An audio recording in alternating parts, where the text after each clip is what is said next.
Update చూస్తూ ఉన్నాం. Breaking news. Telangana అసెంబ్లీలో కమిటీల నియామకం పూర్తయింది. పబ్లిక్ అకౌంట్స్ కమిటీ చైర్మన్గా అరికెపూడి గాంధీని నియమించారు. షేర్లింగంపల్లి నుంచి బీఆర్ఎస్ టికెట్పై అరికెపూడి గాంధీ ఎమ్మెల్యేగా గెలిచిన విషయం తెలిసిందే. పబ్లిక్ అకౌంట్స్ కమిటీలో Prashanth Reddy, Gangula Kamalakar, Revuri Prakash Reddy, Chikkudu Vamsikrishna, N M Srinivas Reddy, Ramarao Pawar, Ahmed bin Abdul Balala, Kunamneni Sambasivarao, T Jeevan Reddy, T Bhanuprasadarao, L Ramana, Satyavathi రాథోడ్కు అవకాశం కల్పించారు.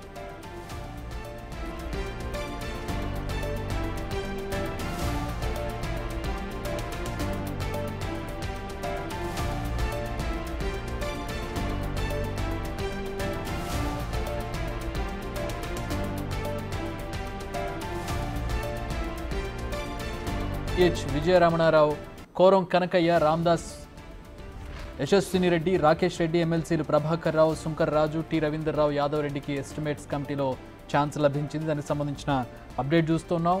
కమిటీల నియామకం పూర్తయింది. Estimations committee, public accounts committee నియామకాలు పూర్తయ్యాయి. దానికి సంబంధించిన బ్రేకింగ్ న్యూస్ చూస్తున్నాం. అందులో కమిటీ చైర్మన్లు, కమిటీ సభ్యుల వివరాలను మనం చూస్తున్నాం ప్రస్తుతం బ్రేకింగ్ న్యూస్లో. తెలంగాణ అసెంబ్లీలో కమిటీల నియామకానికి సంబంధించిన breaking news. Public accounts committee చైర్మన్గా అరికెపూడి గాంధీని నియమించారు. ప్రస్తుతం కమిటీలో ప్రశాంత్ రెడ్డి, గంగుల కమలాకర్, రేవూరి ప్రకాష్ రెడ్డి, చిక్కుడు వంశీకృష్ణ, ఎన్ఎం శ్రీనివాస్ రెడ్డి, రామారావు పవార్, అహ్మద్ బిన్ అబ్దుల్ బలాలా, కూనంనేని సాంబశివరావు, జీవన్ రెడ్డి, భానుప్రసాదరావు, ఎల్ రమణ, సత్యవతి రాథోడ్కు అవకాశం కల్పించారు. ఇక ఎస్టిమేట్ కమిటీ చైర్పర్సన్గా N Padmavathi Reddy, estimate committee సభ్యులుగా ఎమ్మెల్యేలు సునీత లక్ష్మారెడ్డి, సుధీర్ రెడ్డి, మాగంటి గోపీనాథ్, సిహెచ్ విజయరమణారావు, కోరం కనకయ్య, రామ్దాస్ మాలోత్, యశస్విని రెడ్డి, రాకేష్ రెడ్డి, ఎమ్మెల్సీలు ప్రభాకర్ రావు, శంకర్ రాజు, టి రవీందర్ రావు, యాదవ్ రెడ్డికి కమిటీలో ఛాన్స్ లభించింది. ఎస్టిమేట్స్ కమిటీ అలాగే పబ్లిక్ అకౌంట్స్ కమిటీ, ఈ రెండు కమిటీలకు సంబంధించిన చైర్మన్లు అలాగే కమిటీ మెంబర్స్కి సంబంధించిన వివరాలను మనం చూస్తూ ఉన్నాం స్క్రీన్ మీద.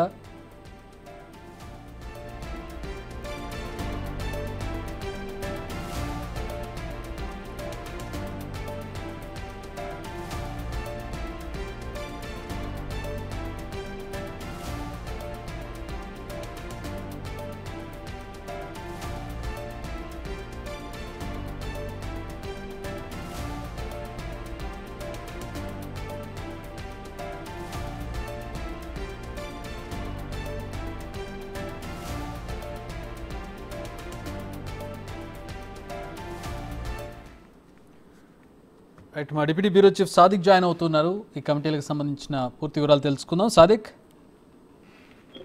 ఎస్ చక్రి, అసెంబ్లీ సంబంధించినటువంటి ఫైనాన్స్ లో ఒక 3 కమిటీలకు పాలక వర్గాన్ని ఏర్పాటు చేస్తూ అసెంబ్లీ సెక్రటరీ నిర్ణయం తీసుకోవడం జరిగింది. ప్రధానంగా ఇందులో కమిటీ అంచనా అంటే ప్రభుత్వ రంగానికి సంబంధించిన పబ్లిక్ అకౌంట్ కమిటీలో 13 మందికి దాంట్లో ఇచ్చారు.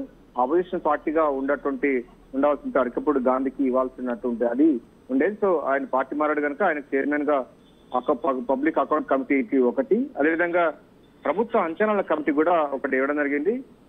పద్మావతి రెడ్డి, ఉత్తమ్ కుమార్ రెడ్డి సతీమణి అనేటువంటి ఎమ్మెల్యే, ఆమెకు ఇవ్వడం జరిగింది. ఇంకో కమిటీ చూస్తుంటే మనకు public undertaking committee Irlapalli Shankar కూడా ఇవ్వడం జరిగింది. ఇది మొత్తం ఒక్కొక్క కమిటీలో 13 మంది సభ్యులతో ఉన్నటువంటి కమిటీ పూర్తి స్థాయిలో ప్రభుత్వ సంబంధించినటువంటి ఈ అంచనాలు వేయడం, దాన్ని ఎస్టిమేట్ చేయడం, ఇవన్నీ కూడా ప్రభుత్వ సంబంధించినటువంటి వ్యవహారాలన్నీ కూడా చూస్తుంది. ఎక్కడ కూడా ఆర్థిక క్రమశిక్షణకు లోపించకుండా పూర్తి స్థాయిలో కూడా ఈ కమిటీ దిశ నిర్దేశిస్తుంది. ప్రభుత్వానికి అంచనాలకు సంబంధించిన విషయాలు కానీ లేకపోతే ప్రభుత్వానికి సంబంధించిన సలహాలన్నీ కూడా ఇస్తుంది. వీళ్ళందరూ కూడా పూర్తి స్థాయిలో కూడా రాజ్యాంగబద్ధంగా నడుచుకుంటారు. ప్రతి పైసా కూడా ప్రజలకు సంబంధించిన ప్రతి పైసా ఖర్చు పెట్టడం, అదేవిధంగా దానికి జవాబుదారీతనంగా వ్యవహరించడం, అది పూర్తి స్థాయిలో ఖర్చు అయిందా కాలేదా, ఎటువంటి దానికి ఖర్చు అయిందా పైన కూడా ప్రతి పైసా కూడా ప్రభుత్వం జవాబుదారీతనంగా ఉండే విధంగా, అదేవిధంగా ఈ కమిటీకి సంబంధించిన పూర్తి స్థాయిలో ఒక సేఫ్ గార్డ్స్ గా ఉండబోతున్నటువంటి కమిటీ ఉండబోతుంది.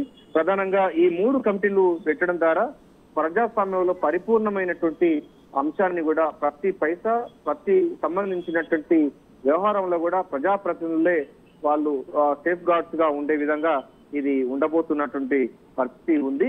సో అందులో భాగంగానే మనకు పబ్లిక్ అకౌంట్ కమిటీ వేశారు, ఎస్టిమేట్ కమిటీ వేశారు, ఆ తర్వాత అండర్టేకింగ్ కమిటీ వేయడం జరిగింది. ఈ 3 కమిటీలు కూడా అసెంబ్లీ సంబంధించినటువంటి వ్యవహారాలకు సంబంధించిన ఇన్ఛార్జ్ కిందకి వస్తుంది.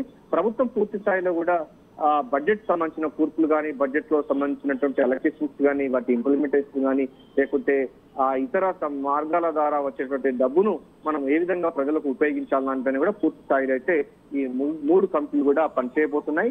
సో అందులో మాత్రం పబ్లిక్ అకౌంట్ కమిటీకి సహజంగా అయితే ప్రతిపక్ష నాయకుల నుంచి వెళ్ళి కమిటీ చైర్మన్ గా ఇస్తారు. కానీ ఇక్కడ అరికపూడి గాంధీకి పబ్లిక్ కమిటీ చైర్మన్ గా ఇవ్వడం అన్నది రాజకీయంగా ప్రాధాన్యత సంతరించుకుంది ఛత్రి. ఎందుకంటే ఇది అరికపూడి గాంధీ ఇటీవలే కాంగ్రెస్ పార్టీలో చేరిన సంగతి మనకు తెలిసిందే.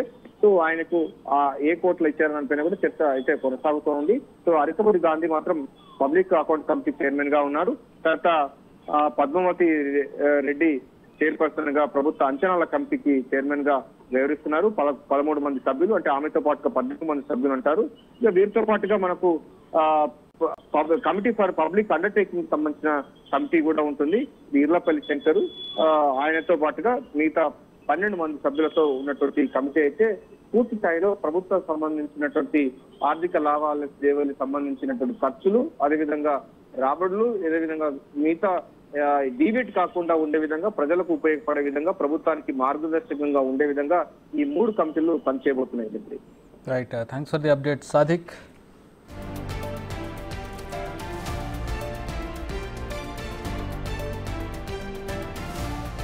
మొత్తం 3 కమిటీల నియామకానికి సంబంధించిన అప్డేట్ చూస్తూ ఉన్నాం. ప్రజా పద్ధతుల కమిటీ, పబ్లిక్ అకౌంట్స్ కమిటీ, అలాగే ఎస్టిమేషన్స్ కమిటీ, అలాగే పబ్లిక్ అండర్టేకింగ్ కమిటీకి సంబంధించి 3 కమిటీలకు సంబంధించిన అప్డేట్ చూస్తున్నాం. 3 కమిటీల నియామకాలు పూర్తయ్యాయి. పబ్లిక్ అకౌంట్స్ కమిటీ చైర్మన్గా అరకపూడి గాంధీని నియమించారు. షేర్లింగంపల్లి నుంచి ఆయన బీఆర్ఎస్ టికెట్పై గెలిచిన విషయం తెలిసిందే మనకి. ఇక కమిటీలో పబ్లిక్ అకౌంట్స్ కమిటీల మెంబర్స్గా Prashanth Reddy, Gangula Kamalakar, Revuri Prakash Reddy, Chikkudu Vamsikrishna, N M Srinivasareddy, Ramarao Pawar, Ahmed bin Abdullah Balala, Kunamneni Sambasivarao, T Jeevan Reddy, Bhanuprasad Rao, L Ramana, Satyavathi రాథోడ్కు అవకాశం కల్పించారు. ఇక ఎస్టిమేట్ కమిటీ విషయానికి వచ్చినట్లయితే చైర్పర్సన్గా ఎన్ పద్మావతి రెడ్డికి అవకాశం కల్పించారు. ఎస్టిమేట్ కమిటీ సభ్యులుగా ఎమ్మెల్యేలు సునీత లక్ష్మారెడ్డి, సుధీర్ రెడ్డి, మాగంటి గోపీనాథ్, సిహెచ్ విజయరమణారావు, కోరం కనకయ్యను నియమించారు. రామ్దాస్ మాలో, తేజస్విని రెడ్డి, రాకేష్ రెడ్డి, ఎమ్మెల్సీలు ప్రభాకర్ రావు, సుంకర్ రాజు, టి రవీందర్ రావు, యాదవ్ రెడ్డికి ఎస్టిమేట్స్ కమిటీలో చోటు దక్కింది.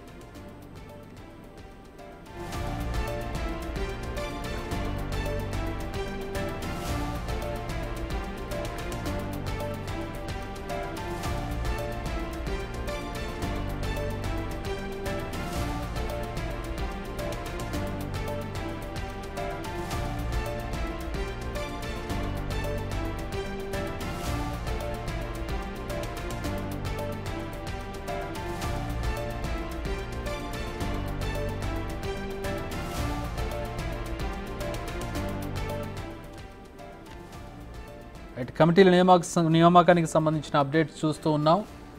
మనకి 3వ కమిటీ పబ్లిక్ అండర్టేకింగ్స్ కమిటీకి సంబంధించిన నియామకాలను కూడా మనం స్క్రీన్ మీద ఉన్నటువంటి ప్రింట్ కాపీల్లో చూడొచ్చు. మొత్తం 3 కమిటీల నియామకం పూర్తయింది.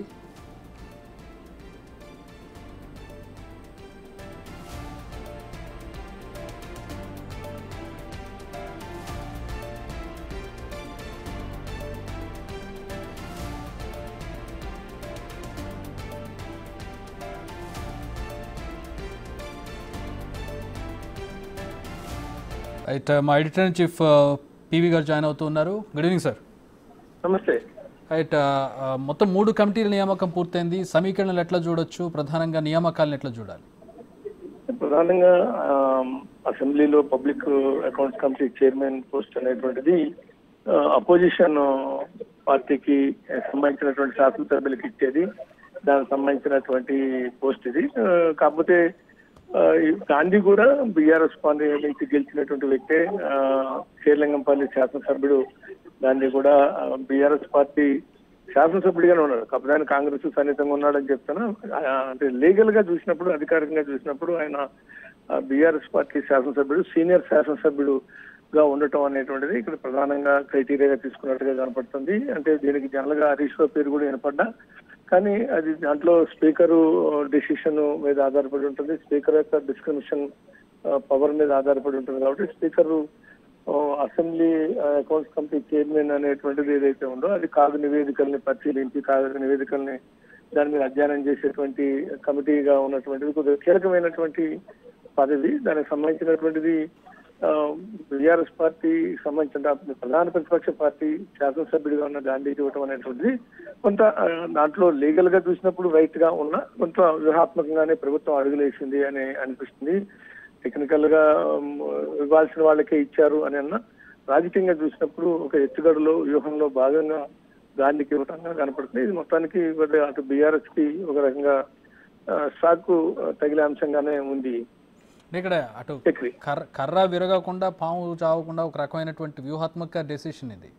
షూర్, ఎందుకంటే జనరల్ గా అది కొంత కేబినెట్ హోదా ఉండే ఇదిగా ఉన్నటువంటి పోస్ట్, అది పబ్లిక్ అకౌంట్ కీలకమైన బాధ్యతలు కీలకమైనటువంటి అంశాలతో కూడినటువంటి post chairman, public account committee chairman అనేటువంటి అటువంటి పోస్టు అనేటువంటిది మరి హరీష్ రావు ఆ పార్టీ నుంచి నెంబర్ 2గా ఉన్న ఇక్కడ కేటీఆర్ వర్కింగ్ ప్రెసిడెంట్ గా ఉన్నాడు, శాసనసభ పక్ష నేతగా కేసీఆర్ ఉన్నాడు. కాబట్టి ఈ కాంటెస్ట్ లో పార్టీ వర్కింగ్ ప్రెసిడెంట్ గా కేటీఆర్, అదేవిధంగా శాసనసభ పక్ష నేతగా పార్టీ అధ్యక్షుడిగా కేసీఆర్ ఉన్నాడు. కాబట్టి ఇక మిగిలింది ఎవరంటే హరీష్ రావుకి పోస్ట్ ఇవ్వడం ద్వారా ముగ్గురు కూడా అకామిడేట్ అవుతారు అనేటువంటిది కూడా పార్టీలో ముగ్గురికి 3 పదవులుగా ఉంటాయి అనేటువంటిది కూడా ఎక్స్పెక్ట్ చేశారు. అమెరికా హరీష్ రావు దాని గురించి 1-2 సార్లు స్పీకర్ ని కలవటం జరిగింది. స్పీకర్ ని కలిసి అట్లాగే తనకు పబ్లిక్ అకౌంట్ చైర్మన్ ఇవ్వాలి, అది అపోజిషన్ ఇచ్చేది కదా అని అన్నారు. ఖచ్చితంగా అది అపోజిషన్ పార్టీకి కేటాయిస్తాం, దాంట్లో ఎటువంటి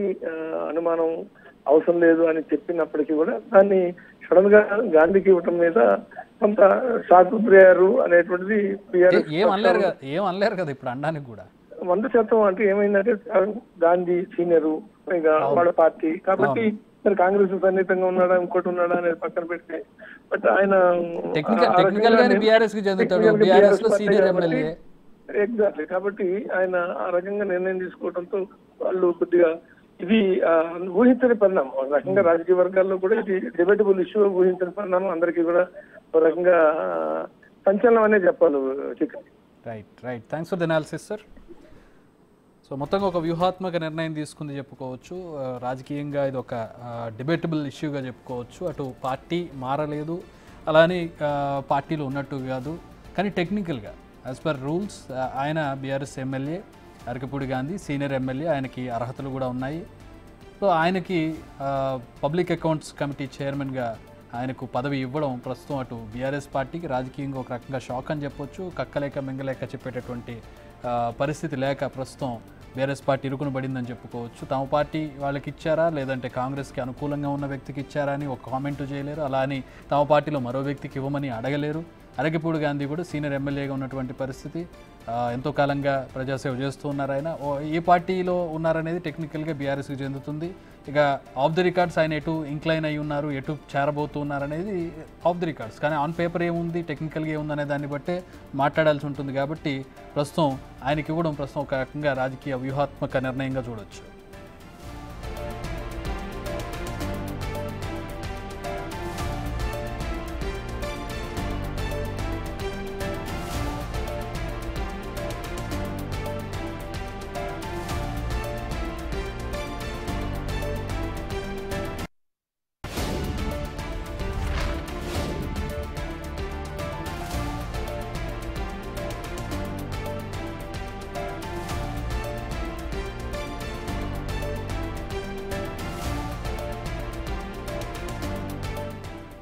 పబ్లిక్ అండర్టేకింగ్స్ కమిటీ చైర్మన్గా కె శంకరయ్యను నియమించింది. సభ్యులుగా ఎమ్మెల్యేలు సవిత, కేపీ వివేకానంద్, వేముల వీరేశం, కుంభం అనిల్ కుమార్ రెడ్డి, మఖన్ సింగ్ రాజ్ ఠాకూర్, పటోళ్ల సంజీవ్ రెడ్డి, తోట లక్ష్మీకాంతరావు, కౌజర్ మొయినుద్దీన్ వీరందరినీ కూడా కమిటీ మెంబర్స్గా నియమించారు పబ్లిక్ అండర్టేకింగ్స్కి. సభ్యులుగా మరికొంతమందిని చూసినట్టయితే ఎమ్మెల్సీలు పోచంపల్లి శ్రీనివాస్ రెడ్డి, షేరి సుభాష్ రెడ్డి, తాతా మధుసూదన్, మిర్జా రియాజుల్ హసన్ ఎఫ్ఎండిని నియమించారు.